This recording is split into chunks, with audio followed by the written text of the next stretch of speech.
बिस्मिल्लाहिर्रहमानिर्रहीम। अस्सलाम वालेकुम dear students, welcome to the एमर्स।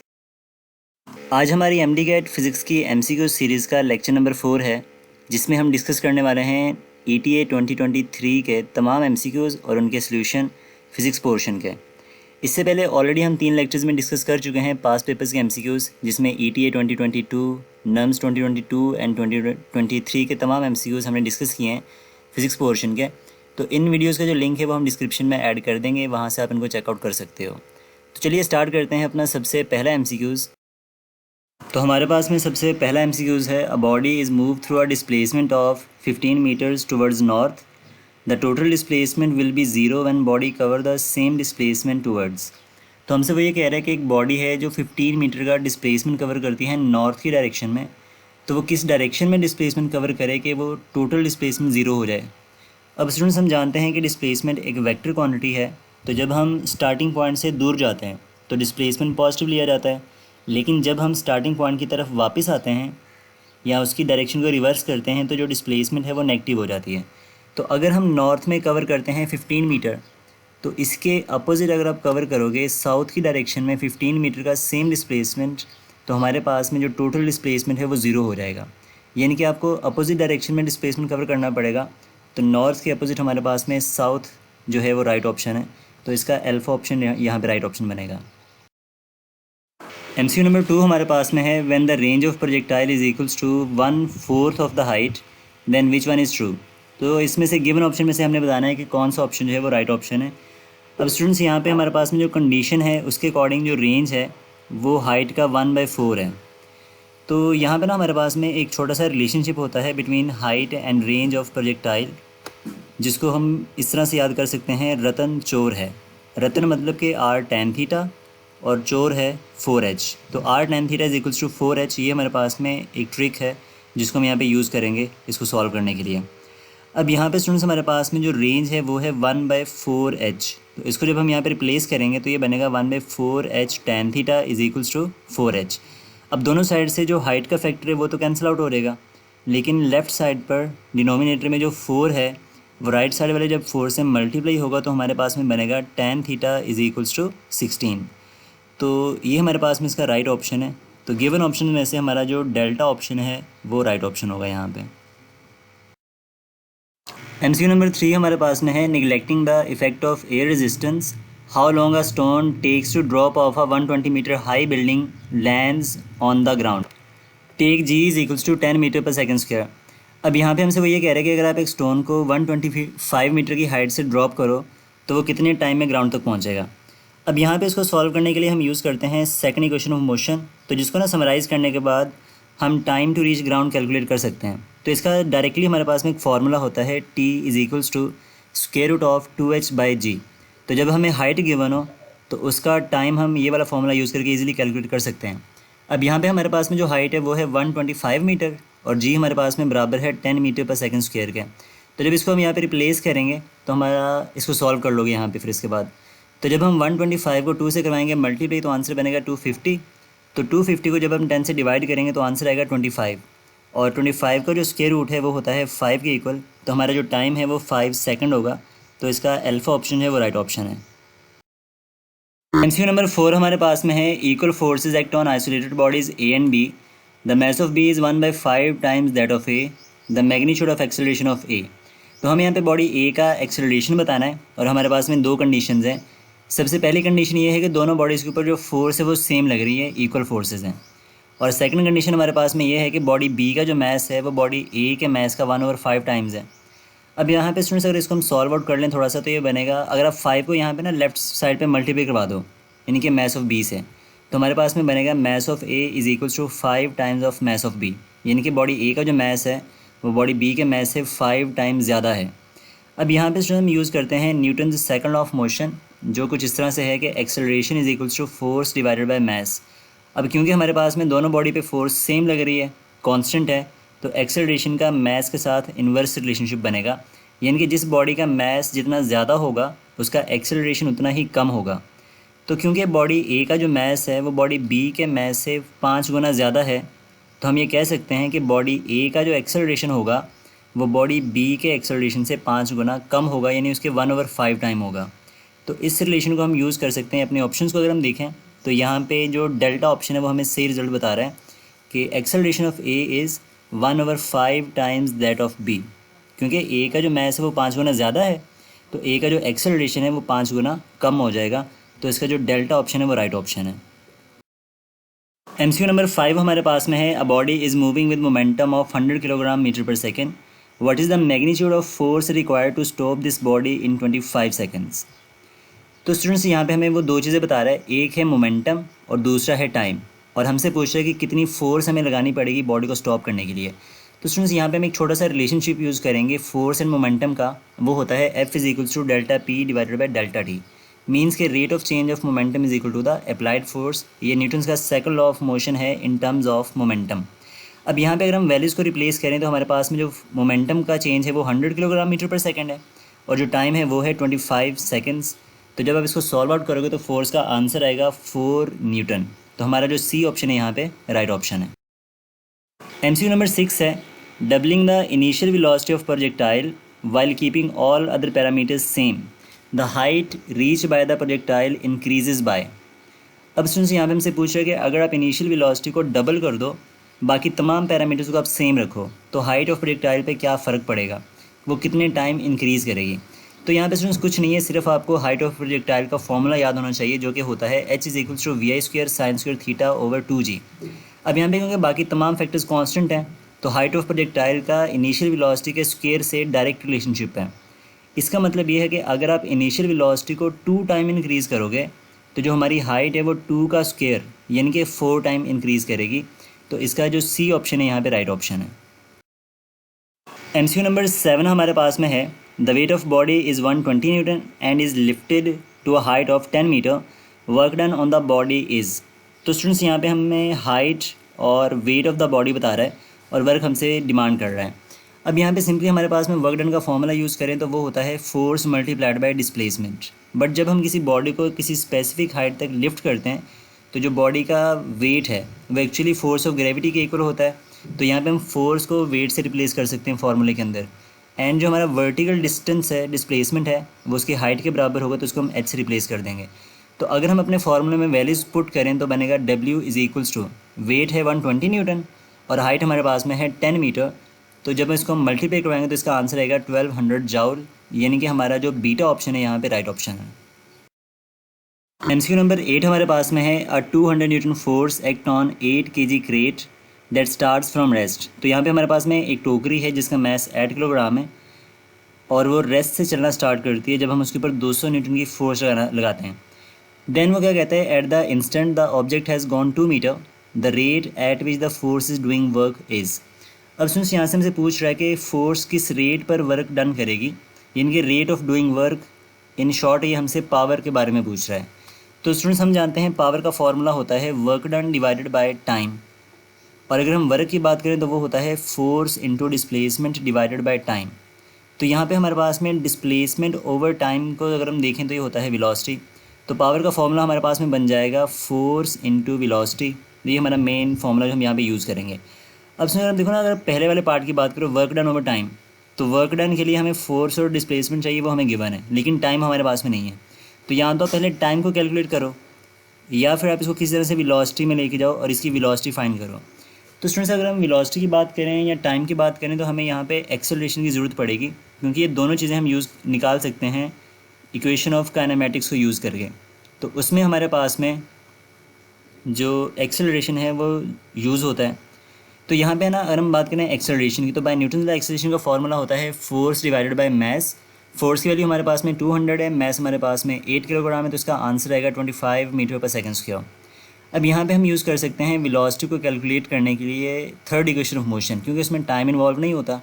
तो अगर हम यहाँ पे थर्ड इक्वेशन ऑफ मोशन इस्तेमाल करें तो वो होती है 2as is equal to VF² minus VI²। तो 2 वैसे का वैसा एक्सेलरेशन हमारे पास में 25 है और डिस्टेंस हमारे पास में कवर हो रहा है 2 मीटर का। फाइनल वेलोसिटी हमने कैलकुलेट करनी है जिस वेलोसिटी से बॉडी मूव कर रही है, क्योंकि बॉडी ने रेस्ट से चलना शुरू किया है, तो इनिशियल वेलोसिटी इसको 0 हो जाएगी वहाँ पे।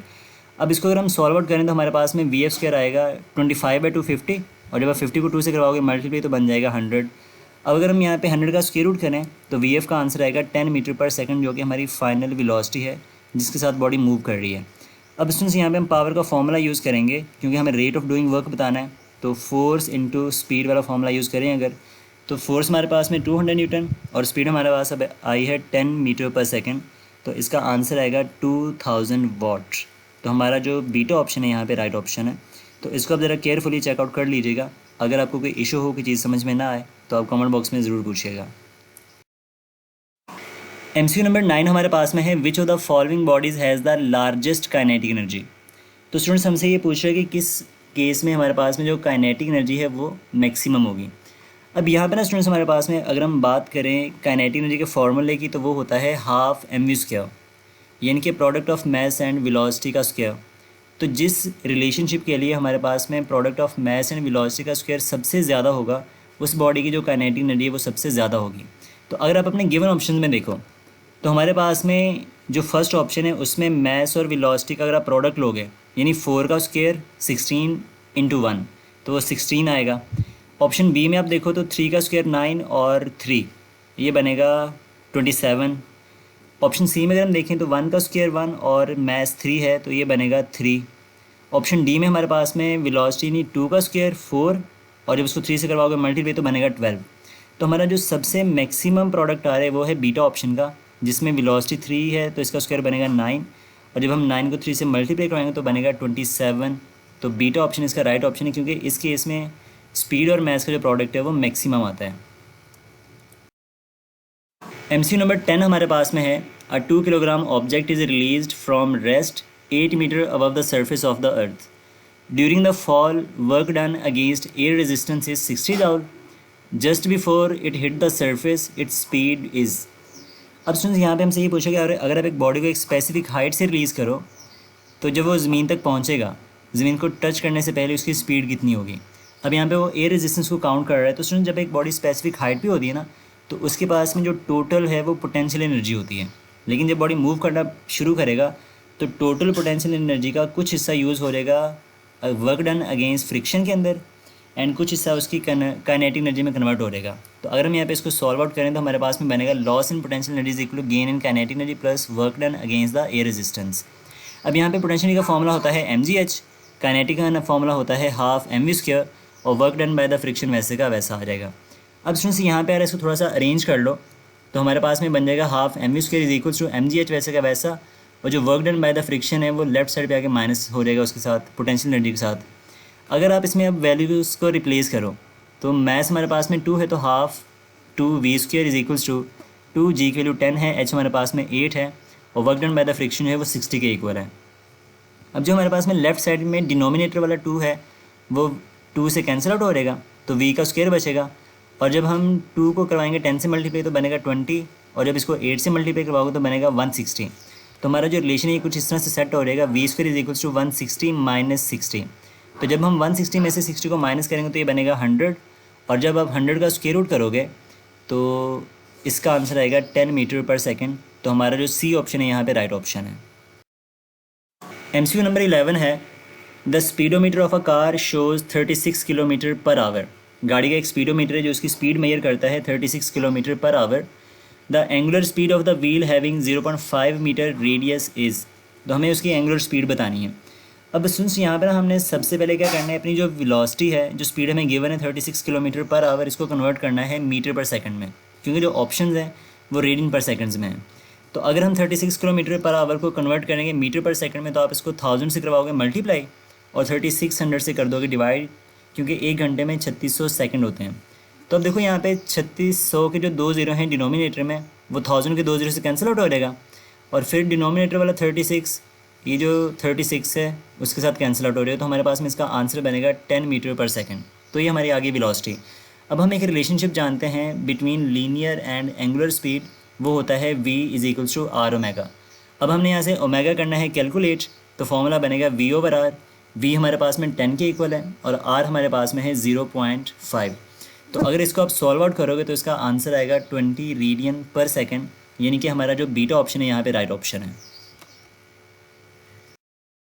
MCQ नंबर 12 हमारे पास में है, the angular speed in a radian per hour for daily rotation of our earth is. तो हमसे पूछ रहा है कि हमारी अर्थ की जो एंगुलर स्पीड है रेडियन पर आवर्स में वो कितनी होती है। तो स्टूडेंट्स हमारे पास में सिंपली जो है ना एंगुलर स्पीड उसका फॉर्मूला होता है 2 पाई डिवाइडेड बाय टाइम पीरियड। अब यहाँ पे अगर हम बात करें हमारी अर्थ की तो उसका जो पीरियड ऑफ रोटेशन है वो होता है 24 आवर्स। तो ये बन गया 2 पाई/24। तो अगर आप 2 को 24 से डिवाइड करो तो आंसर आएगा पाई/12 रेडियंस पर आवर। तो हमारा जो है यहाँ पे बीटा ऑप्शन वो राइट ऑप्शन है। MCQ नंबर 13 है अ fly wheel rotates at constant speed of 600 revolution पर मिनट। तो हमारा एक फ्लाई व्हील जो है वो कॉन्स्टेंट स्पीड से रिवॉल्व कर रहा है 600 रेवोल्यूशन पर मिनट में। The angle described by the shaft in a radian in 1 second is. तो 1 सेकंड में वो कितना एंगल डिस्क्राइब करेगा, हमें ये कैलकुलेट करके देना है उसको। स्टूडेंट्स यहाँ पे ना सबसे पहले जो हमें स्पीड गिवन है वो है रेवोल्यूशन पर मिनट के अंदर। तो हमें क्या करना है, सिंपली एंगल कैलकुलेट करने के लिए 1 सेकंड में जो वो कवर करेगा इसको कन्वर्ट करना पड़ेगा मीटर पर सेकंड में। तो हमारा जो 600 रेवोल्यूशन पर मिनट है, एक रेवोल्यूशन होता है 2 पाई। तो आप इसको 2 पाई से करवा दोगे मल्टीप्लाई, और 1 मिनट में 60 सेकंड होते हैं तो आप इसको 60 से करोगे डिवाइड, क्योंकि पर मिनट है तो 60 से डिवाइड कर दिया। अब डिनोमिनेटर में जो 60 है इसका एक ज़ीरो 600 के एक ज़ीरो से कैंसिल आउट हो जाएगा, और जो डिनोमिनेटर में 6 है जब आप इसको 60 से करोगे डिवाइड तो इसका आंसर आएगा 10, और जब हम 10 को 2 से करवाएंगे मल्टीप्लाई तो बनेगा 20 पाई रेडियंस पर सेकंड। अब सिंस यहाँ पे ना हमारे पास में फॉर्मूला होता है theta is equals to omega T, जैसे S is equal to V T, similarly theta is equals to omega T.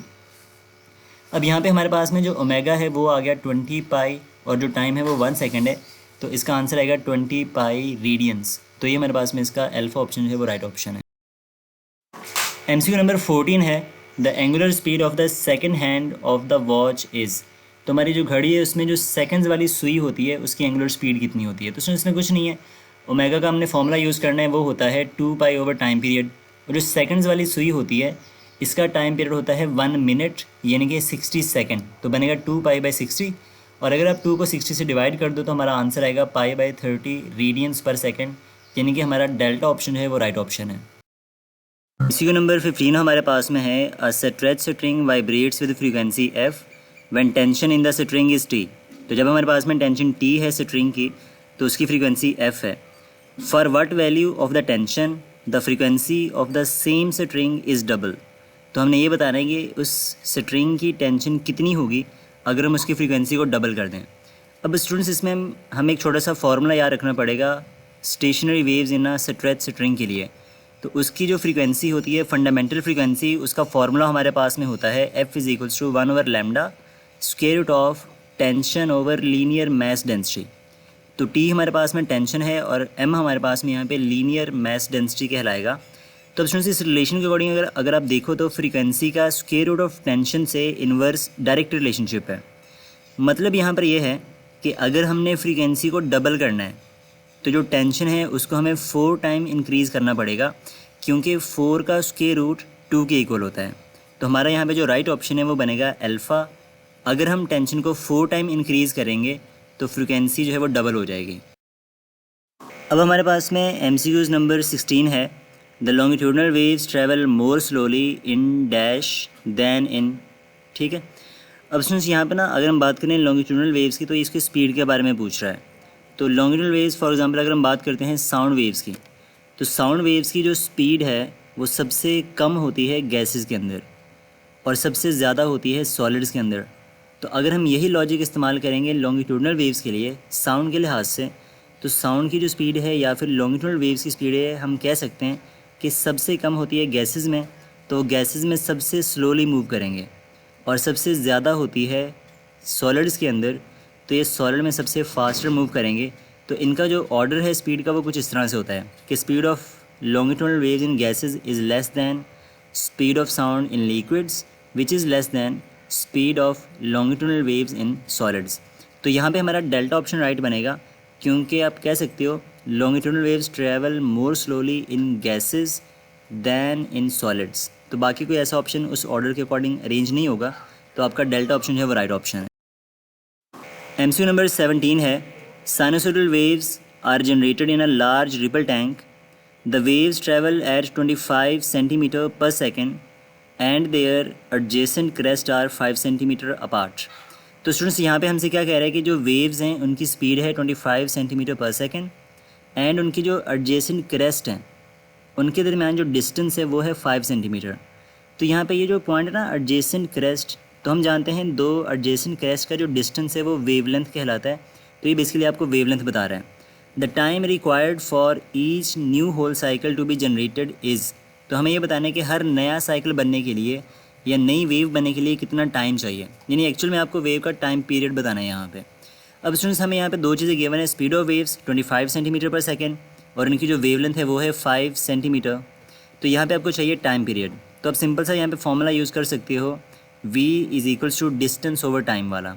तो डिस्टेंस हमारे पास में 1 वेवलेंथ का है, टाइम पीरियड हमने कैलकुलेट करना है।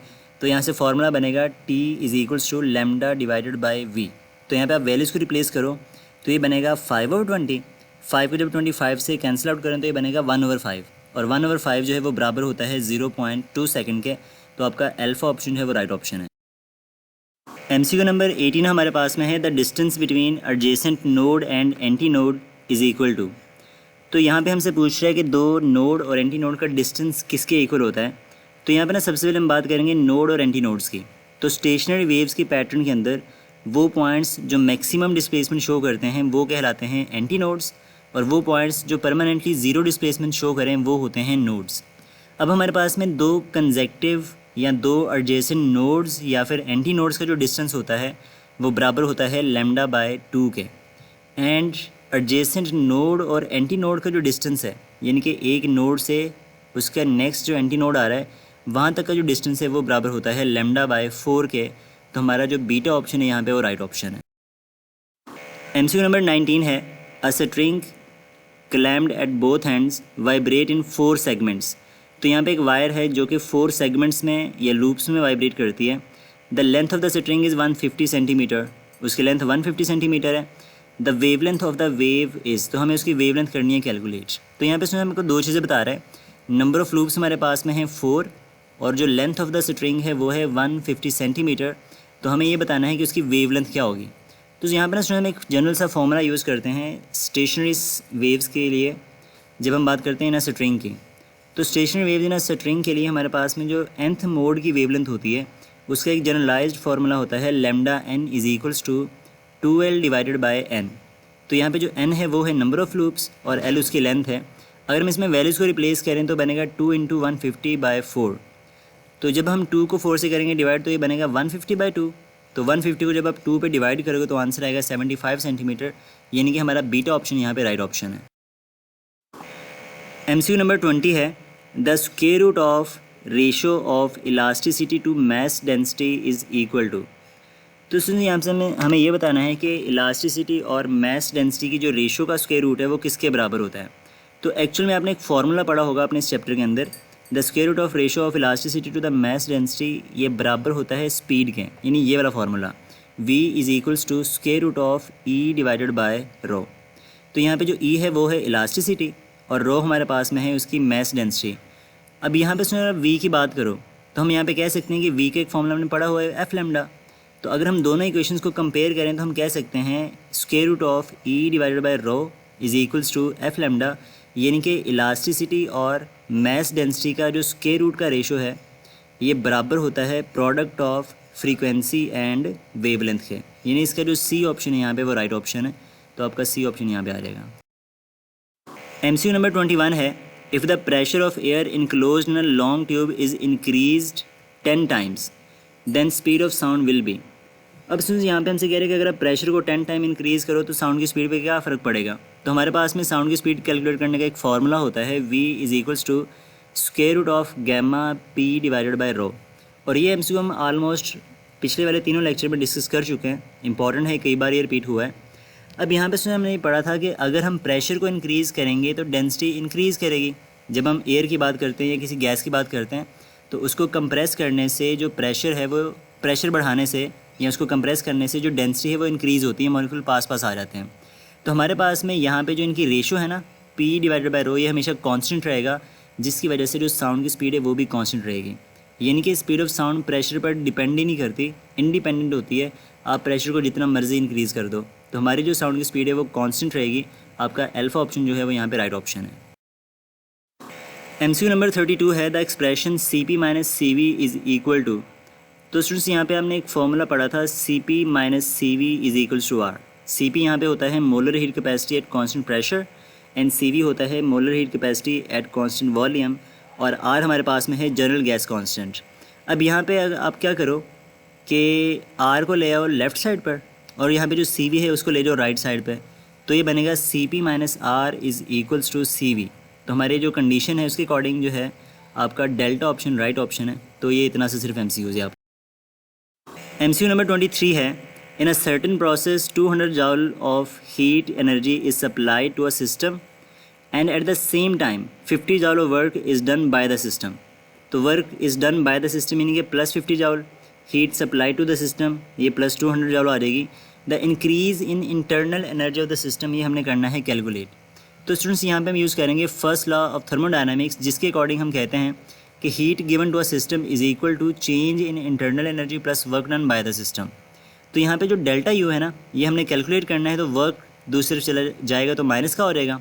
तो अगर हम इसमें वैल्यूज रिप्लेस करें तो बनेगा delta U is equals to delta Q जो है वो heat supply to the system 200 joule है और वर्क डन यहाँ पे हो रहा है 50 जाउल का। तो हमारा आंसर आएगा 150 जाउल, यानी कि हमारा डेल्टा ऑप्शन है वो यहाँ पे राइट ऑप्शन है। MCQ नंबर 24 है, work done in isochoric process is. तो स्टूडेंट्स आपसे पूछ रहे हैं कि आइसोकोरिक प्रोसेस में कितना वर्क होता है। तो सबसे पहले आपको ये पता होना चाहिए कि आइसोकोरिक प्रोसेस होता कौन सा है। तो एक ऐसा प्रोसेस जिसमें वॉल्यूम कांस्टेंट रहे उसको आइसोकोरिक प्रोसेस का नाम दिया जाता है। अगर हमारा वॉल्यूम कांस्टेंट है तो हम कह सकते हैं चेंज इन वॉल्यूम ज़ीरो है। और थर्मोडायनेमिक्स में वर्क डन हमारे पास में बराबर होता है product of pressure and change in volume, यानी कि P डेल्टा V। तो अगर डेल्टा V ज़ीरो है तो हमारा जो वर्क डन है वो ज़ीरो के इक्वल आएगा, यानी कि आइसोकोरिक प्रोसेस में कोई भी वर्क डन जो है वो नहीं होता। तो हमारा डेल्टा ऑप्शन जो है यहाँ पे राइट ऑप्शन है। MCQ नंबर 25 है, इलेक्ट्रोस्टैटिक्स में से two charges of magnitude Q1 is equals to 1 microcoulomb and Q2 is equals to 5 microcoulomb separated by at a distance of R which is equals to 1 × 10⁻³ metre. The ratio of the magnitude of the forces acting upon them will be. तो सुन यहाँ पे आपको charges की value बता रहा है, distance बता रहा है और आपसे ये पूछ रहा है कि दोनों चार्जेस पर जो फोर्स लगेगी उसकी रेशियो क्या होगी। अब सुन यहाँ पर आपने कूलम लॉ में एक टॉपिक पढ़ा होगा, coulomb force is a mutual force, यानी कि दोनों चार्जेस एक दूसरे पर बराबर फोर्स लगाते हैं जो कि डायरेक्शन में अपोजिट होती है। जैसे हमारे पास में दो चार्जेस यहाँ पे दिखा रखे हैं Q1 और Q2, तो जितनी फोर्स Q1 लगाएगा Q2 के ऊपर उतनी ही फोर्स Q2 लगाएगा Q1 के ऊपर, यानी कि जो हमारा कूलम लॉ है वो न्यूटन्स थर्ड लॉ के अकॉर्डिंग है। अगर दोनों फोर्सेस मैग्नीट्यूड में बराबर हैं तो उनकी जो रेशियो है वो हमेशा 1:1 आएगी, क्योंकि फोर्सेस आपस में कैंसिल आउट हो जाएंगी। तो हमारे पास में जो C ऑप्शन है यहाँ पे राइट ऑप्शन है। तो इंपॉर्टेंट ऑब्जेक्टिव है, जब भी आपसे फोर्सेस की रेशियो पूछे कूलम लॉ के केस में तो वो हमेशा 1:1 होती है, क्योंकि ये एक म्यूचुअल फोर्स। MCQ नंबर 26 है, two equal and opposite charges of 10 coulomb are separated at a distance of 10 centimetre. The electric potential at mid point between the charges is. अब सुन हमसे यहाँ पे पूछ रहा है कि दो चार्जेस हैं जो कि अपोजिट है, इक्वल मैग्नीट्यूड है और इनके मिड पॉइंट पे आपको बताना है कि इलेक्ट्रिक पोटेंशियल क्या होगा। अब सुन यहाँ पे ना हमारे पास में जब आप बात करते हो पोटेंशियल के फॉर्मूले की तो ये होता है KQ डिवाइडेड बाय R, एक जनरलाइज्ड फार्मूला है। तो यहाँ पे जो पॉजिटिव चार्ज का पोटेंशियल है वो होगा V+ और जो नेगेटिव की वजह से पोटेंशियल होगा वो होगा V-। तो यहाँ पे अगर आप इनकी वैल्यूज़ को रिप्लेस करोगे तो माइनस जो है वो प्लस वाले से कैंसिल आउट हो जाएगा, तो हमारा जो नेट पोटेंशियल है वो यहाँ पे 0 हो जाएगा। यानी कि अपोजिट चार्जेस के केस में अगर उनका मैग्नीट्यूड इक्वल है तो मिड पॉइंट पर जो पोटेंशियल है वो हमेशा 0 के बराबर होता है। लेकिन अगर हमारे पास में दो सिमिलर चार्जेस होंगे इक्वल मैग्नीट्यूड के तो उनका जो पोटेंशियल है वो डबल हो जाएगा, यानी वो 2V के बराबर होगा। तो यहाँ पे हमारे पास में जो राइट ऑप्शन है वो अल्फा ऑप्शन है। MCQ नंबर 27 है, the force of repulsion between two alike charges is 10 newton in vacuum. तो दो चार्जेस के दरमियान जो फोर्स है in the presence of vacuum वो 10 न्यूटन है। When a material of epsilon R is equal to 2 is place between them new force will be. तो वो कहते हैं अगर आप कोई मीडियम इंसर्ट कर दो तो फोर्स पे क्या फ़र्क पड़ेगा, वो कितनी हो जाएगी। अब इसमें हम जानते हैं कि जब हम चार्जेस के दरमियान कोई मीडियम इंसर्ट करते हैं तो फोर्स रिड्यूस करती है, और इसका जो फार्मूला हमारे पास में है वो होता है force in a medium is equals to force in a vacuum divided by epsilon R। तो अगर हम इसमें वैल्यूज पुट करें तो वैक्यूम में जो फोर्स है वो 10 न्यूटन है और एप्सिलॉन R हमारे पास में 2 है, तो हमारा आंसर आएगा 5 न्यूटन, यानी कि C ऑप्शन है यहाँ पे राइट ऑप्शन है। अब स्टूडेंट्स यहाँ पे अगर आप एक थोड़ी सा लॉजिक लगाओ इसको समझने में, यानी कि मीडियम लगाने से अगर 4 से रिड्यूस करती है तो मतलब कि फोर्स 10 से कम हो जाएगी। तो यहाँ पे सिर्फ एक ऐसा ऑप्शन है जो कि 10 से कम है और वो सी वाला है, तो बाकी तीनों पॉसिबल नहीं है।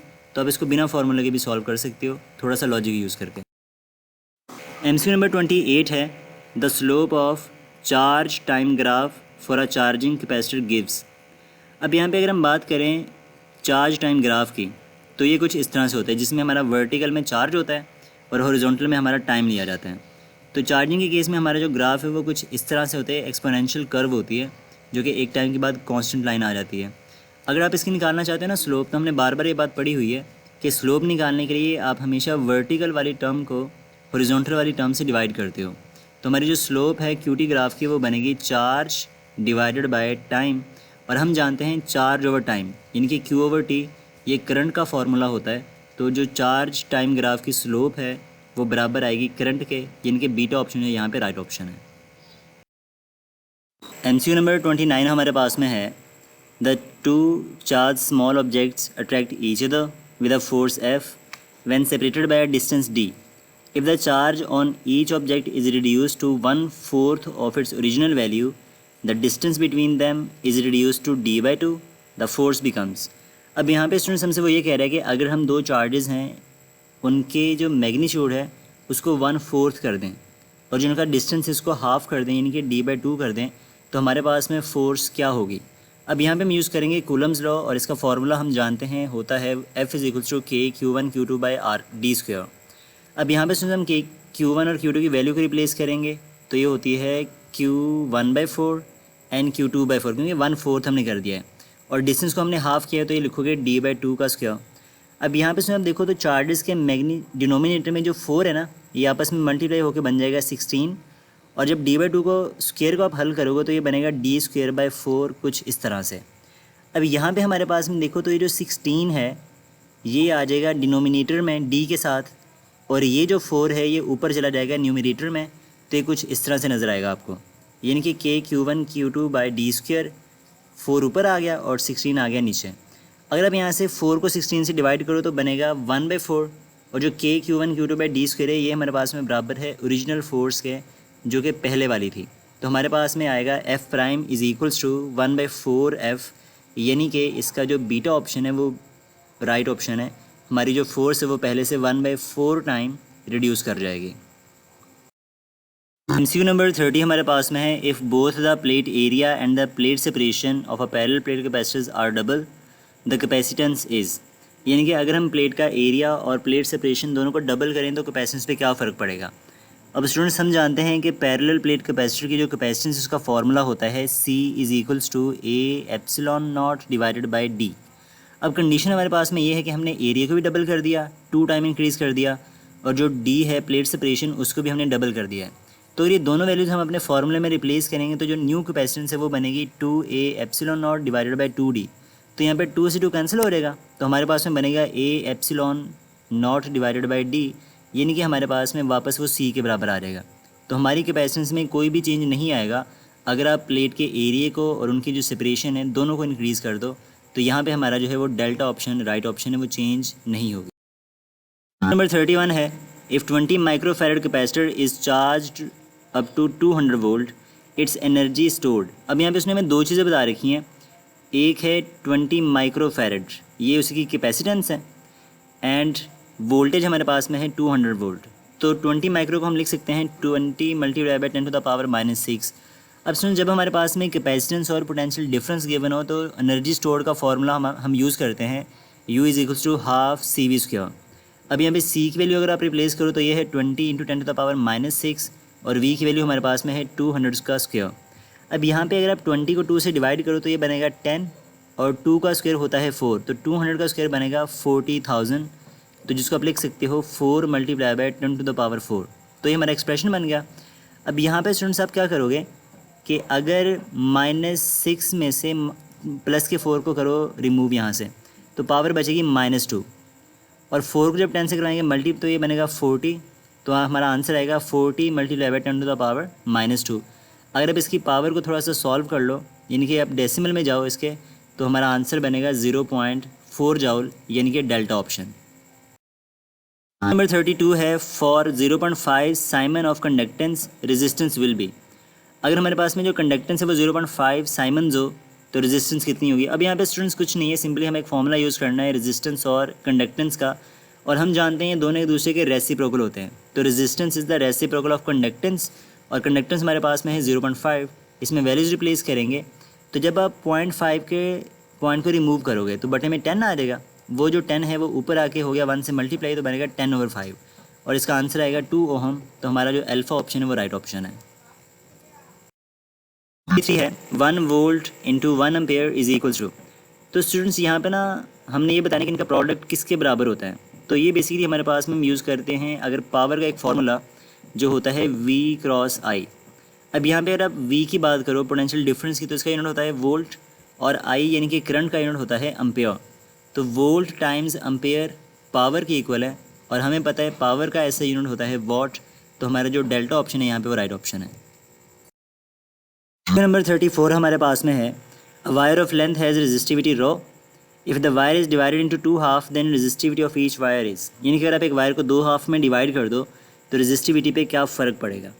अब स्टूडेंट्स हमारे पास में ना जो रेजिस्टिविटी है वो लेंथ और क्रॉस सेक्शनल एरिया पर डिपेंड ही नहीं करती, यानी कि ज्योमेट्री ऑफ द कंडक्टर पर इंडिपेंडेंट होती है। ये सिर्फ और सिर्फ डिपेंड करती है टेम्परेचर और नेचर ऑफ द वायर के ऊपर। अगर आप बात करो वायर को काटने की, तो जब हम वायर को काटेंगे तो ना तो उसका नेचर चेंज होगा और ना ही उस वायर का टेम्परेचर चेंज होगा। तो हमारे पास में जो रेजिस्टिविटी है उस पर कोई फ़र्क नहीं पड़ेगा, वो सेम रहेगी, क्योंकि वो लेंथ और एरिया पर डिपेंड नहीं करती। तो वायर को काटने से लेंथ हाफ हो जाएगी, तो उस पर वो इंडिपेंडेंट है, वो चेंज नहीं होगी। तो हमारा जो बीटा ऑप्शन है यहाँ पे वो राइट ऑप्शन। नंबर 35 है in how many hours 1000 watt AC will consume 1 unit of electricity. यानी कि अगर 1000 वाट का एक सोर्स है वो कितने टाइम में 1 यूनिट ऑफ इलेक्ट्रिसिटी कंज्यूम करेगा।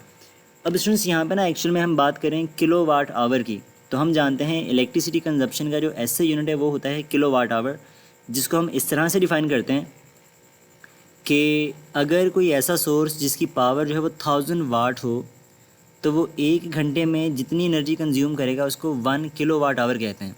तो अगर वो 1000 वाट का सोर्स है 1 यूनिट कंज्यूम कर रहा है, तो इसका मतलब वो 1 घंटा चलेगा, तो हमारे पास में वो 1 यूनिट ड्रॉप करेगा। तो हमारा जो है वो C ऑप्शन यहाँ पे राइट ऑप्शन है, यानी कि 1000 वाट का सोर्स 1 घंटे में 1 यूनिट कंज्यूम करता है, जिसको किलो वाट आवर कहते हैं। नंबर 36 है of the following the conductor the copper conductor that has the least resistance must be. यानी किस में से कौन सी ऐसी कंडीशंस हैं जहाँ पे जो रेजिस्टेंस है वो सबसे कम होगी। अब यहाँ पे ना स्टूडेंट्स अगर हम बात करें रेजिस्टेंस के फॉर्मूले की, तो वो होता है R is equals to rho times L/A। अब यहाँ पे हम बात करें अगर रेजिस्टेंस की, तो इसका लेंथ के साथ डायरेक्ट रिलेशनशिप है, यानी कि जब लेंथ कम होगी तो हमारे पास में रेजिस्टेंस कम होगी, यानी कि हमारी जो वायर है वो शॉर्ट होनी चाहिए। एरिया के साथ इसका इन्वर्स रिलेशनशिप है, यानी कि अगर वायर का क्रॉस सेक्शनल एरिया ज़्यादा होगा, वायर थिक होगी, तब भी रेजिस्टेंस कम होगी। तो शॉर्ट एंड थिक, दो ऑप्शन तो ये हो गया हमारे पास में। लास्ट हमने एक पढ़ा था जिस पर रेजिस्टेंस डिपेंड करती है, वो होता है टेम्परेचर। टेम्परेचर बढ़ने से रेजिस्टेंस बढ़ती है और टेम्परेचर कम होने से रेजिस्टेंस कम होती है, यानी कि अगर वायर कूल होगी तो हमारे पास में जो रेजिस्टेंस है वो कम होगी। तो कम से कम रेजिस्टेंस होने के लिए हमारे पास में 3 कंडीशन होनी चाहिए। वायर को शॉर्ट होना चाहिए, थिक होना चाहिए, और टेम्परेचर कम होना चाहिए, कूल होनी चाहिए। तो ये सारी कंडीशन आई थिंक हमें मिलेंगी हमारे ऑप्शन डी के अंदर। तो वायर थिक है, एरिया ज़्यादा है, शॉर्ट है, लेंथ कम है, कूल है, यानी कि टेम्परेचर भी कम है। तो डी ऑप्शन इसका राइट ऑप्शन। MCQ नंबर 37 है a certain X-ray tube requires a current of 5 milliampere at a voltage of 60 kilo volt. The rate of energy dissipation in watts is. अब स्टूडेंट्स यहाँ से आपसे पूछ रहा है रेट ऑफ एनर्जी डिसिपेशन, जो कि एक्चुअल में पावर होती है। अब यहाँ पे हम जानते हैं पावर का फॉर्मूला होता है P is equals to IV। तो आपको करंट भी पता है, वोल्टेज भी पता है। अगर हम इसमें वैल्यूज रिप्लेस करें तो करंट है 5 मिलीएम्पेयर, तो ये बनेगा 5 × 10⁻³ एंड वोल्टेज है 60 किलो वोल्ट, तो ये बनेगा 60 × 10⁻3। अब देखो यहाँ पे जो 10 की पावर +3 है वो -3 से कैंसिल आउट हो रहेगा, और 60 × 5 ये हमारे पास में आएगा ऑलमोस्ट 300, तो ये बन जाएगा 300 वाट। तो यानी हमारा C ऑप्शन है वो राइट ऑप्शन है यहाँ पे। 38 है ampere second is the unit of. अब स्टूडेंट्स यहाँ पे अगर आप बात करो एम्पेयर की, तो ये होता है करंट का यूनिट, और सेकंड होता है टाइम। तो यानी कि करंट मल्टीप्लाइड बाय टाइम तो ये हमारे पास में यूनिट बनता है चार्ज के लिए, यानी कि Q इज इक्वल टू एक फॉर्मूला पढ़ा होगा आपने इस चैप्टर के अंदर। तो करंट का यूनिट एम्पेयर है, टाइम का सेकंड है, तो एम्पेयर सेकंड किसको रिप्रेजेंट करेगा? चार्ज को, जो इसका यूनिट होता है कूलम। तो ये आई थिंक अल्फा ऑप्शन यहाँ पे राइट ऑप्शन है। 39 ऑप्शन हमारे पास में है, the magnitude of the magnetic flux through area A has exactly the same value at angles. यानी कौन से ऐसे एंगल्स हैं जहाँ पे हमारे पास में जो मैग्नेटिक फ्लक्स है उसकी वैल्यू सेम होती है। अब स्टूडेंट्स यहाँ पे अगर हम डिफरेंट एंगल्स की बात करें तो हमारे पास में मैग्नेटिक फ्लक्स का फॉर्मूला होता है phi is equals to B A cos of theta. अगर मैं यहाँ पे डिफरेंट एंगल्स की बात कर लेते हैं, फॉर एग्जांपल जैसे 0 डिग्री है, तो हम जानते हैं कॉज ऑफ 0 1 के बराबर होता है। तो अगर कॉज ऑफ 0 1 है तो हमारा फ्लक्स आएगा B इंटू ए, यानी कि मैक्सिमम फ्लक्स होगा। अगर हम बात करें 90 डिग्री की, तो कॉज 90 हम जानते हैं 0 है, तो हमारा फ्लक्स 0 हो जाएगा। 180 की बात करें तो कॉज 180 होता है -1, तो इसका आंसर आएगा -BA। 270 की बात करें तो कॉस 270 जो है वो भी 0 के बराबर होता है, तो इसका आंसर भी 0 आ जाएगा। एंड अगर हम बात करें कॉस 360 की, तो ये भी हमारे पास में +1 के बराबर होते हैं, तो आंसर आएगा B इंटू ए। अब देखो यहाँ पे हमारे पास में 0, 180 और 360, ये 3 ऐसे एंगल्स हैं जहाँ पे फ्लक्स की वैल्यू सेम आ रही है, और 90 एंड 270 ये 2 एंगल्स ऐसे हैं जहाँ पे मैग्नेटिक फ्लक्स 0 आ रहा है, यानी सेम आ रहा है। तो हमारे जो गिवन ऑप्शन है वहाँ पे 90 180 पर फ्लक्स सेम नहीं है, 270 360 पर भी सेम नहीं है, 0 180 पर मैग्नीट्यूड सेम है, यानी एक में BA है और दूसरे में -BA है। अगर आप माइनस को इग्नोर करो तो सेम रहेगा। और डेल्टा ऑप्शन है 180 270, तो ये भी सेम नहीं है। तो यानी कि हमारा जो C ऑप्शन है यहाँ पे वो राइट ऑप्शन है, जिस पर जो फ्लक्स का मैग्नीट्यूड है वो सेम रहेगा। नंबर 40 है, a hydrogen atom that has lost its 1 electron is moving east in a region where the magnetic field is directed from south to north, it will deflect।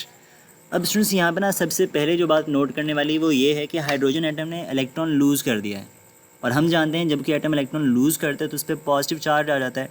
तो ये हमारे पास में हाइड्रोजन का पॉजिटिव आयन है जो कि ईस्ट में मूव कर रहा है कुछ इस तरह से, उसकी वेलोसिटी की डायरेक्शन आ जाएगी ईस्ट की तरफ, और मैग्नेटिक फील्ड हमारे पास में है साउथ टू नॉर्थ कुछ इस तरह से। अब हमसे पूछ रहा है कि वो डिफ्लेक्ट किस तरफ होगा। तो स्टूडेंट्स यहाँ पे हम बात करें कि जब कोई चार्ज पार्टिकल मैग्नेटिक फील्ड में एंटर होता है तो उस पर मैग्नेटिक फोर्स लगती है, और मैग्नेटिक फोर्स को कैलकुलेट करने का फॉर्मूला होता है F is equals to Q into V cross B। अब हमें ना यहाँ पे अगर बतानी है फोर्स की डायरेक्शन, तो आप यूज़ करते हो राइट हैंड रूल। अगर हम चार्ज की वेलोसिटी की डायरेक्शन में अपने राइट हैंड की फिंगर्स को रखें और इसको रोटेट करवाएं मैग्नेटिक फील्ड की तरफ, यानी कि B की तरफ, आप इसको ट्राई करो यहाँ पे रख करके स्क्रीन के ऊपर। अगर फिंगर्स को V की डायरेक्शन में रखें और उनको रोटेट करवाएं मैग्नेटिक फील्ड की डायरेक्शन में, तो जो थंब है वो इंडिकेट करेगा डायरेक्शन ऑफ मैग्नेटिक फील्ड, जो कि इस केस में बनेगा आउट ऑफ द पेज या फिर अपवर्ड डायरेक्शन में। आप इसको चेकआउट करो अपने लिहाज से, जहाँ जैसे भी आप बैठे हुए हो। तो इसका C ऑप्शन है यहाँ पे राइट ऑप्शन बनेगा, यानी कि V और B के परपेंडिकुलर डायरेक्शन बनेगी अपवर्ड। तो ये C ऑप्शन इसका राइट ऑप्शन है। MCQ नंबर 41 है, when the magnetic force acts on a charged particle change occurs in। अब सुन यहाँ जब हम बात करते हैं ना मैग्नेटिक फ़ोर्स की, तो मैग्नेटिक फ़ोर्स जो है वो एक डिफ्लेक्टिंग फ़ोर्स होती है, यानी कि हमारी जो मैग्नेटिक फोर्स है वो चार्जेस को डिफ्लेक्ट करेगी जैसे कि चार्ज पार्टिकल मैग्नेटिक फील्ड में एंटर होता है, यानी उसको सर्कल में बेंड करेगी। तो हम जानते हैं सर्कल में सिर्फ डायरेक्शन चेंज होती है वेलोसिटी की, उसके मैग्नीट्यूड में कोई फ़र्क नहीं पड़ता। तो जो मैग्नेटिक फोर्स है वो सिर्फ और सिर्फ चार्जेस की डायरेक्शन ऑफ वेलोसिटी चेंज करेगी। तो इसका D ऑप्शन है वो राइट ऑप्शन है, उसके मैग्नीट्यूड में कोई फ़र्क नहीं पड़ेगा, वो सेम रहेगा। MCQ नंबर 42 है, a constant magnetic field of 5 tesla is passing through a static conducting loop of area 0.8 metre square, the induced EMF। अब स्टूडेंट्स यहाँ पे हमारे पास में मैग्नेटिक फील्ड जो है कांस्टेंट है, तो हमारे जो फ्लक्स है वो भी कांस्टेंट रहेगा, जो कंडक्टिंग लूप है वो भी स्टैटिक है, रेस्ट में है, तो उसमें कोई EMF इंड्यूस होगी नहीं। अब इसको देखते हैं मैथमेटिकली कैसे लॉजिक होती है। अब हम जानते हैं by Faraday's law induce EMF का फॉर्मूला होता है -n∆φ/∆t, यानी कि rate of change of flux के डायरेक्टली प्रोपोर्शनल है। अब ना तो यहाँ पे कंडक्टर मूव कर रहा है और ना ही हमारे पास में मैग्नेटिक फील्ड चेंज हो रही है, तो अगर हम रिलेशनशिप देखें तो इंड्यूस EMF का डायरेक्ट रिलेशनशिप है rate of change of flux के साथ। तो यहाँ पे अगर हमारा फ्लक्स कांस्टेंट है तो इस वजह से चेंज ऑफ फ्लक्स ज़ीरो होगा, जिसकी वजह से जो इंड्यूस्ड EMF है वो भी ज़ीरो हो जाएगी, उसमें कोई EMF इंड्यूस नहीं होगी। तो हमारा A ऑप्शन जो है वो यहाँ पे राइट ऑप्शन है।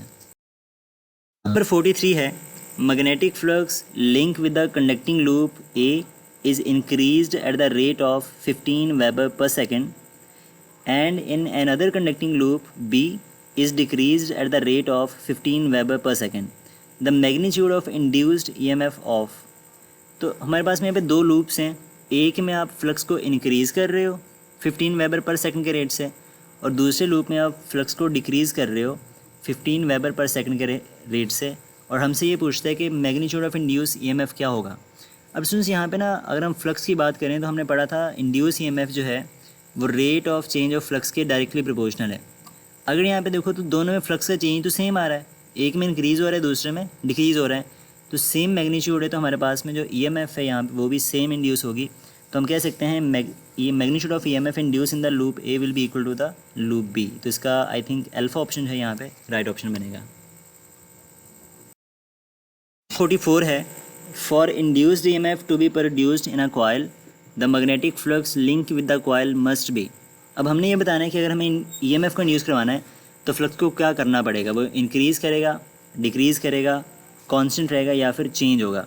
अब यहाँ पे ना स्टूडेंट्स हमारे पास में अकॉर्डिंग टू फैराडेज लॉ यही तीन लॉजिक हम यूज़ कर रहे हैं कि इंड्यूस ईएमएफ जो है वो rate of change of flux के डायरेक्टली प्रोपोर्शनल है, यानी कि फ्लक्स का चेंज होना ज़रूरी है, चाहे वो इंक्रीज़ करे या डिक्रीज़ करे, ये कंडीशन नहीं है, उसका चेंज होना ज़रूरी है। अगर फ्लक्स चेंज होगा तो हमारी ईएमएफ इंड्यूस होगी, तो हमारे पास में इसका जो डेल्टा ऑप्शन है वो राइट ऑप्शन है। एमसीक्यू नंबर 45 हमारे पास में है, the primary winding of a transformer has a 120 AC supply, what is the value of secondary voltage if the turn ratio is 20। अब सुन यहाँ पे हमें टर्न रेशियो बता रहा है कि वो बराबर होती है NS ओवर NP के, जो कि 20 के इक्वल है।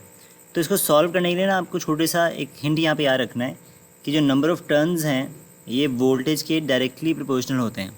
तो हमारे पास में जो टर्न रेशियो है ये भी वोल्टेज की रेशियो के प्रोपोर्शनल होगी।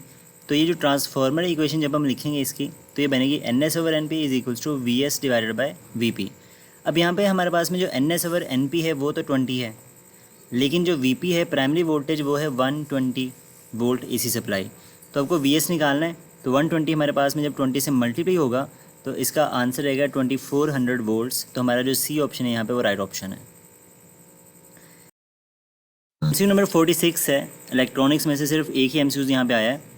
For half wave rectification the number of diode needed in a circuit is. तो हाफ वेव रेक्टिफिकेशन के केस में कितने डायोड्स रिक्वायर्ड होते हैं।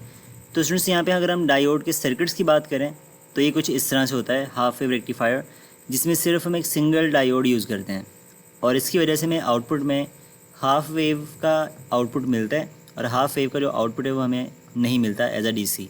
तो इसका जो अल्फ़ा ऑप्शन है वो राइट ऑप्शन है। एमसीक्यू नंबर 47 हमारे पास में है, the frequency of a beam light beam A is half of that of beam B, the ratio of EA over EB of the photons energies is. तो यहाँ पे हमारे पास में जो EA है वो फोटोन बीम A की एनर्जी है, और EB हमारे पास में बीम B की एनर्जी है, और A की जो फ्रीक्वेंसी है वो B का हाफ है। तो हमें रेशियो बतानी है एनर्जी की। अब सुनिए यहाँ पे ना अगर हम बात करें एनर्जी ऑफ फोटोन के बारे में तो इसका फॉर्मूला होता है E is equals to HF, यानी कि फ्रीक्वेंसी का एनर्जी के साथ में डायरेक्ट रिलेशनशिप है।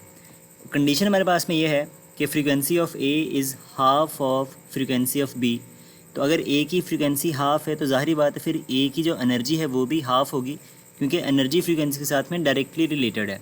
अब यहाँ पे सुन कुछ नहीं करना आपने, ये जो EB है ना इसको EA के डिनोमिनेटर में ले आओ, तो ये बनेगा EA over EB is equals to 1/2, यानी कि दोनों की जो रेशियो है वो 1/2 आएगी। तो सिंपल सा क्वेश्चन था, इसका डेल्टा ऑप्शन है वो राइट ऑप्शन है। एमसीक्यू नंबर 48 है, the wavelength of photon A is half the wavelength of photon B। तो फोटोन A की जो वेवलेंथ है वो फोटोन B का हाफ है। The energy of photon A हमने बताना है। तो स्टूडेंट्स यहाँ पे वापस से वही लॉजिक अगर हम यूज़ करेंगे तो फोटोन ऑफ एनर्जी का फॉर्मूला होता है E is equals to HF, और फ्रीक्वेंसी को जब हम यहाँ पे रिप्लेस करेंगे C ओवर लेमडा से तो फॉर्मूला बनेगा E is equals to HC over lambda. अब यहाँ पे ज़रा गौर से देखो तो हमारे पास में वेवलेंथ का एनर्जी के साथ में इन्वर्स रिलेशनशिप है। कंडीशन हमारे पास में ये है कि wavelength of A is half of the wavelength of B। तो अगर A की वेवलेंथ B का हाफ है तो फिर A की जो एनर्जी है वो वेवलेंथ दूसरे की एनर्जी का डबल होगी, क्योंकि इन्वर्सली प्रोपोर्शनल है। तो यहाँ पे हम कह सकते हैं energy of photon A is 2 times energy of B, क्योंकि उसकी वेवलेंथ हाफ है। तो यहाँ पे आपका जो सी ऑप्शन है यहाँ पे राइट ऑप्शन होगा, twice the energy of photon B.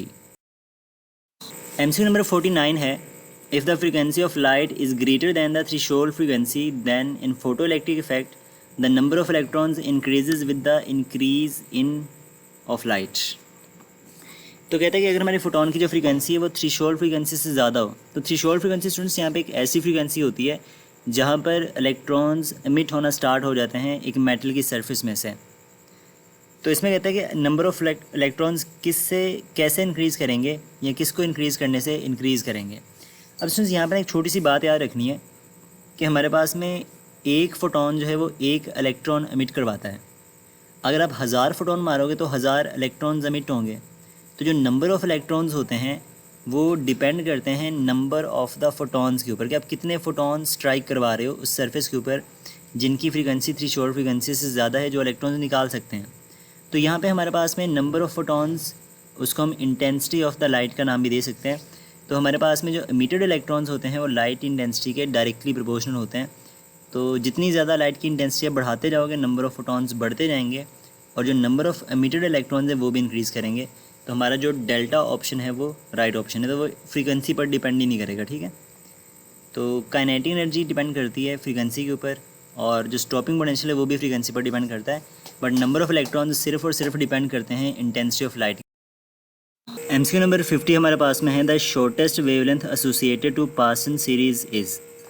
अब स्टूडेंट्स यहाँ पे हमें ये बताना है कि शॉर्टेस्ट वेवलेंथ कब एमिट होती है। तो ये बात इसमें याद रखिएगा कि जब भी कोई इलेक्ट्रॉन इन्फिनिटी से ट्रांजिशन करके किसी लोअर शेल में आता है तो जो वेवलेंथ एमिट होती है वो सबसे शॉर्ट होती है। और इस वेवलेंथ को कैलकुलेट करने के लिए हम अक्सर एक फॉर्मूला यूज़ करते हैं, 1/λ is equals to RH into 1/p² minus 1/n²। तो शॉर्टेस्ट वेवलेंथ के लिए n तो हो गया इन्फिनिटी, तो 1/∞ ये हो जाएगा 0, इसको आप छोड़ ही दो। तो बाकी हमारे पास में बचेगा RH इंटू 1/p²। तो पार्शियल सीरीज़ की अगर हम बात करें तो पार्शियल सीरीज़ के लिए इसकी वैल्यू होती है 3 के बराबर और n हमारे पास में इन्फिनिटी है शॉर्टेस्ट वेवलेंथ के लिए। तो अगर इसमें वैल्यूज पुट करें, सॉल्व करने के लेंथी प्रोसेस होने वाला है, तो हम इससे जान छुड़वाते हैं। हम चाहते हैं कि एक शॉर्टकट और एक आसान तरीका हमारे पास में आ जाए। तो इसको कैलकुलेट करने के लिए ना सबसे आसान फार्मूला हमारे पास में होता है लैम्डा मिनिमम निकालने के लिए या फिर शॉर्टेस्ट वेवलेंथ निकालने के लिए, which is equals to p²/RH। तो पार्शियल सीरीज़ के लिए p की वैल्यू 3 है और हम जानते हैं 3 का स्क्वायर होता है 9, तो हमारा आंसर आएगा 9/RH, यानी कि बीटा ऑप्शन है वो राइट ऑप्शन बनेगा। तो इसको यूज़ करके आप किसी भी सीरीज़ के लिए शॉर्टेस्ट वेवलेंथ कैलकुलेट कर सकते हो। तो ये शॉर्टकट आप जहन में रखिएगा जो कि उसी फार्मूले की डेरिवेशन है। एमसीक्यू नंबर 51 हमारे पास में है, the ratio of shortest wavelength to the longest wavelength of Lyman series is. अब स्टूडेंट्स इसको सॉल्व करने के लिए भी अगर हम पुराने वाला फॉर्मूला यूज़ करेंगे तो एक लेंथी प्रोसेस होने वाला है। तो यहाँ पे हम यूज़ करेंगे एक ज़बरदस्त किस्म का ट्रिक कि लैम्डा मिनिमम और लैम्डा मैक्सिमम की जो रेशो है ये बराबर होती है n² minus p² divided by n²। अब यहाँ पे जो n है ना वो होता है p+1 के इक्वल, यानी कि जो भी हमारा p होगा जिस भी सीरीज़ का, जो n है वो हमेशा उससे 1 टाइम ग्रेटर रहेगा। तो यहाँ पे बात कर रहे हैं लाइमन सीरीज़ की, और लाइमन सीरीज़ के लिए हमारे पास में जो p है उसकी वैल्यू होती है 1 के बराबर। तो अगर आप p में 1 ऐड कर दो तो 1+1 हमारे पास में 2 आ जाएगा, तो n यहाँ पे बनेगा 2। तो अगर ये वैल्यूज आप फॉर्मूले में रिप्लेस करो तो हमारे पास में बनेगा 2² माइनस 1² डिवाइडेड बाई 2²। 2 का स्क्वायर 4 और 1 का स्क्वायर 1 होता है, तो 4 - 1 और 4, तो 4 - 1 बनेगा 3।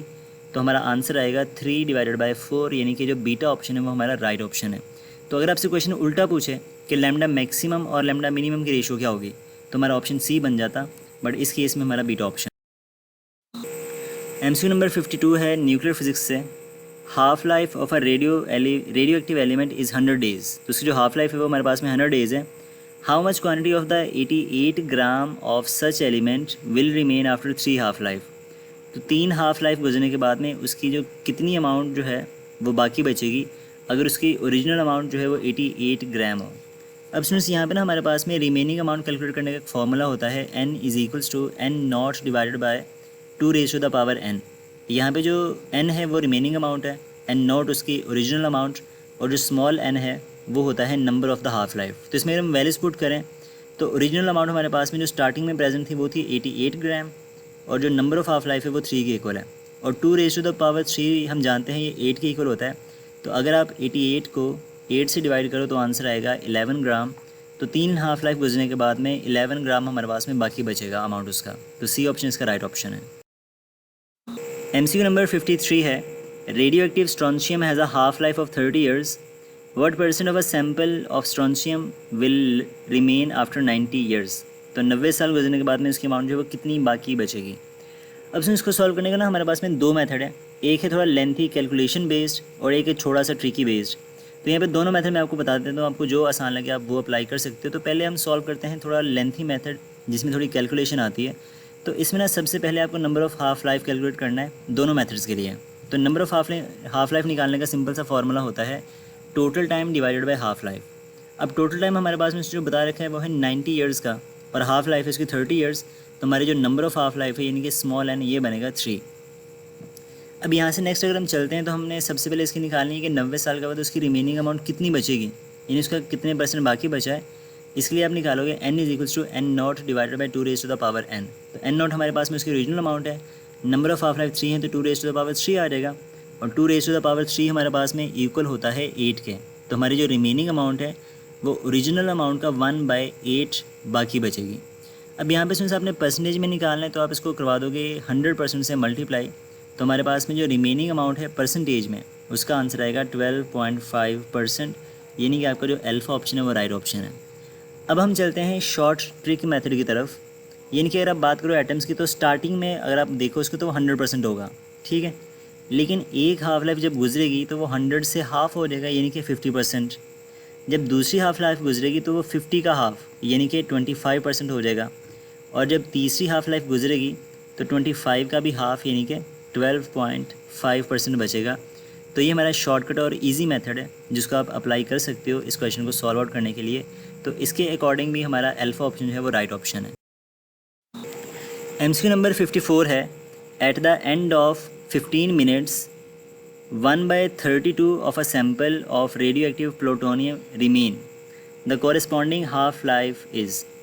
तो 15 मिनट के एंड पर हमारे पास में जो सैम्पल की फ्रैक्शन बचती है वो है 1/32. तो हमें ये बताना है कि उसकी हाफ लाइफ कितनी है. अब स्टूडेंट्स यहाँ पर हमारे पास में अगर हम रिमेनिंग फ्रैक्शन की बात करें तो इसका फॉर्मूला होता है n/n0 is equals to n/n0, यानी जो रिमेनिंग फ्रैक्शन है और वो बराबर है 1/36 के. अब यहाँ पे अगर आप 1/36 को 2 की पावर में लेके जाओ तो ये ऑलमोस्ट बनेगा 2 रेज़ टू द पावर 5. अब यहाँ पे ना हमारे पास में जो 2 की पावर में 5 है एक्चुअल में ये रिप्रेजेंट करता है number of the half lives को. तो n की वैल्यू यहाँ पे 5 आ जाएगी. अब हमें निकालनी है उसकी हाफ़ लाइफ. तो हाफ़ लाइफ का हम मतलब जानते हैं कि total time divided by number of half life. ये फॉर्मूला है बेसिकली जिसको हम यूज़ कर सकते हैं यहाँ पे, जो हमने पहले भी डिस्कस किया है. तो यहाँ पे टोटल टाइम हमारे पास में है 15 मिनट्स और नंबर ऑफ़ हाफ लाइफ्स हमारे पास में 5 हैं. तो अगर आप 15 को 5 पर डिवाइड करोगे तो आंसर आएगा 3 मिनट्स, यानी कि इसका जो अल्फ़ा ऑप्शन है वो राइट ऑप्शन है. तो ये MCQs आपके हो गए डन. तो स्टूडेंट्स ये हमारे पास में टोटल 54 MCQs थे जो कि ETA 2023 में पूछे गए थे आपसे, तो जिसको हमने यहाँ पे आज सॉल्व भी किया है. तो अगर आपको किसी भी MCQs में कोई भी डाउट हो, कहीं से कोई पॉइंट समझ ना आया हो या कहीं पे कुछ मिस्टेक हो गई हो तो आप हमें कमेंट बॉक्स में ज़रूर बताइएगा. जल्द मिलेंगे एक नेक्स्ट वीडियो में. टिल देन अल्लाह हाफिज़. तो अगर आपको ये वीडियो पसंद आया तो हमारे चैनल को लाइक शेयर और सब्सक्राइब भी ज़रूर कर दीजिएगा. तो wish you all the very best. फ़ी अमानिल्लाह.